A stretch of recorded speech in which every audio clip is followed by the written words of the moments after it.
Assalamualaikum warahmatullahi wabarakatuh.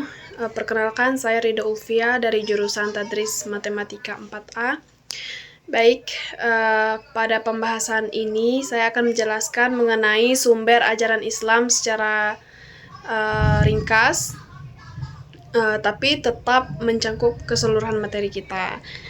Nah, nanti saya juga akan menjelaskan tentang karakteristik Islam. Islam merupakan agama yang mengatur seluruh aspek kehidupan manusia, baik dalam hubungan dengan Allah atau hablum minallah, maupun hubungan sesama manusia atau yang kita sebut dengan hablum minannas. Seluruh aturan tersebut disebut sebagai hukum Islam atau syariat. Nah, untuk memahami bagaimana hukum Islam itu ditetapkan, diperlukan pemahaman mengenai ajaran Islam. Nah, sumber ajaran Islam terdiri dari 3, yaitu yang pertama adalah Al-Quran, yang kedua hadis atau sunnah, dan yang ketiga adalah ijtihad. Nah, ketiga sumber ini saling melengkapi dalam membentuk sistem hukum di dalam Islam. Nah, Al-Quran merupakan sumber utama ajaran Islam. Al-Quran adalah wahyu Allah yang diturunkan kepada Nabi Muhammad SAW melalui malaikat Jibril selama kurang lebih 23 tahun. Nah, Al-Quran berfungsi sebagai petunjuk hidup dan dasar utama dalam menentukan hukum. Kandungan Al-Quran meliputi beberapa aspek, yaitu ada tauhid atau keimanan, ibadah, janji dan ancaman, kisah-kisah umat yang terdahulu, hari akhir, serta tentang ilmu-ilmu pengetahuan. Nah, dari segi hukum, Al-Quran mengandung hukum i'tiqadiyah yang berkaitan dengan akidah, dan yang kedua ada hukum amaliyah yang berkaitan dengan amal perbuatan manusia. Dan hukum yang terakhir yaitu hukum khuluqiyah yang berkaitan dengan akhlak. Selain itu, hukum dalam Islam juga dibagi menjadi 2, yaitu ibadah yang berkaitan dengan hubungan manusia dengan Allah, dan muamalah yang berkaitan dengan hubungan manusia dengan sesama manusia. Namun, Al-Quran seringkali memberikan ketentuan yang bersifat umum. Nah, sebagai contohnya yaitu perintah sholat. Contohnya yaitu perintah sholat disebutkan di dalam Al-Quran. Nah, tetapi tata cara pelaksanaannya tidak dijelaskan secara rinci di dalam Al-Quran. Nah, oleh karena itu diperlukan hadis sebagai sumber kedua.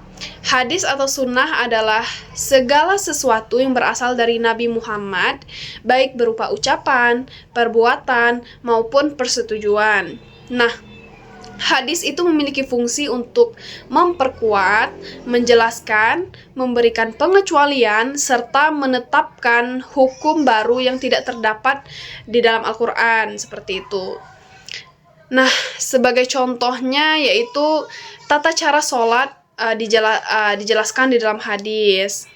Selain itu, hadis juga menjelaskan bahwa bangkai ikan dan belalang itu diperbolehkan, meskipun secara umum itu bangkai diharamkan di dalam Al-Quran.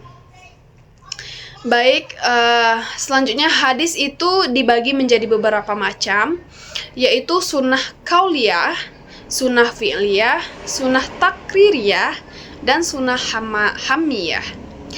Sumber yang selanjutnya yaitu sumber yaitu ijtihad, ya, yaitu upaya sungguh-sungguh yang dilakukan oleh para ulama untuk menetapkan hukum terhadap permasalahan yang tidak dijelaskan langsung di dalam Al-Quran dan hadis. Nah, orang yang melakukan ijtihad itu disebut dengan mujtahid. Nah, beberapa bentuk-bentuk ijtihad diantara lain itu ada ijma, qiyas, istihsan, maslahah mursalah, sadzariyah, istishab, dan urf. Nah, contohnya itu hukum terhadap transaksi jual beli online. Nah, dianalisis melalui qiyas dengan membandingkannya dengan jual beli yang telah ada. Selain itu, larangan narkoba ditetapkan melalui analogi dengan khamar karena memiliki dampak yang merusak akal.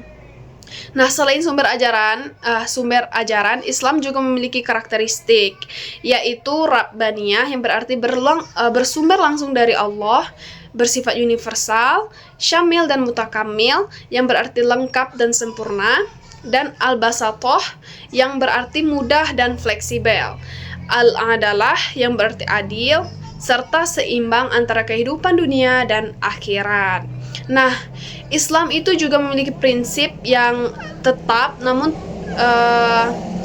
tetap dapat menyesuaikan dengan perkembangan, bersifat bertahap dalam penetapan hukum, serta bersifat rasional dan argumentatif. Nah, jadi adapun fungsi agama Islam salah satunya adalah fungsi edukatif, yaitu memberikan pendidikan kepada manusia dalam membentuk akhlak, perilaku yang baik sesuai dengan ajaran Islam, dan lain sebagainya.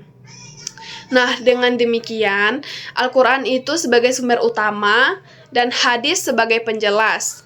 Dan selanjutnya, ijtihad sebagai upaya pengembangan hukumnya untuk membentuk suatu sistem ajaran Islam yang lengkap, seimbang, dan tetap relevan dalam berbagai kondisi kehidupan manusia.